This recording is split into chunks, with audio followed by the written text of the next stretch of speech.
আসসালামু আলাইকুম প্রিয় দর্শক, আজ আমরা জানব খেজুর খাওয়ার উপকারিতা সম্পর্কে। আমরা জানি খেজুর খুবই মিষ্টি একটি ফল। আমাদের প্রিয় নবী হযরত মুহাম্মদ সাল্লাল্লাহু আলাইহি ওয়াসাল্লামের সবচেয়ে প্রিয় ফল ছিল খেজুর। এই জন্য খেজুরকে সুন্নতি ফলও বলা হয়। আসুন জেনে নেই খেজুর খাওয়ার উপকারিতা সম্পর্কে। খেজুর খাওয়া স্বাস্থ্যের জন্য খুবই উপকারী। এটি পুষ্টিগুণে ভরপুর সুপারফুড। খেজুর খাওয়ার মূল উপকারিতা হলো শক্তির উৎস।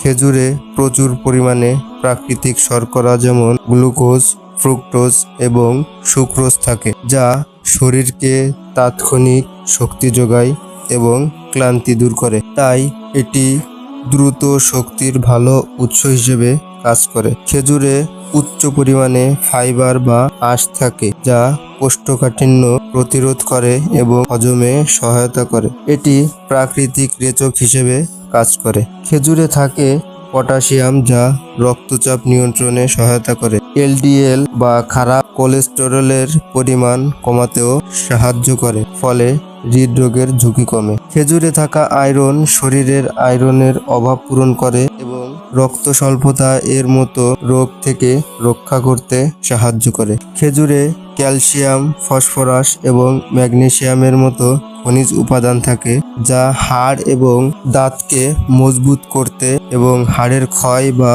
অস্টিওপোরোসিসের ঝুঁকি কমাতে সাহায্য করে। খেজুরে থাকা বিভিন্ন পুষ্টি উপাদান, বিশেষ করে ভিটামিন বি6 এবং পটাশিয়াম, মস্তিষ্কের স্বাস্থ্য ভালো রাখতে এবং স্মৃতিশক্তি বাড়াতে সাহায্য করে। খেজুরে অ্যান্টিঅক্সিডেন্ট এবং ভিটামিন সি থাকে, যা শরীরের রোগ প্রতিরোধ ক্ষমতা বাড়াতে এবং বিভিন্ন সংক্রমণ ও দীর্ঘস্থায়ী রোগের যেমন ক্যান্সার, ডায়াবেটিস এর বিরুদ্ধে লড়াই করতে সাহায্য করে। খেজুরে পুষ্টি উপাদান ত্বককে উজ্জ্বল ও সুস্থ রাখতে এবং চুলের স্বাস্থ্য ভালো রাখতে সাহায্য করে। আরও ভালো ফলাফল পেতে খেজুর পানিতে বা দুধের সাথে মিশিয়ে খেতে পারেন। তবে মনে রাখবেন, খেজুর যদিও খুবই উপকারী, তবে এতে প্রাকৃতিক শর্করা এবং ক্যালোরি বেশি থাকে, তাই এটি পরিমিত পরিমাণে খাওয়া উচিত। প্রিয় দর্শক, ভিডিওটি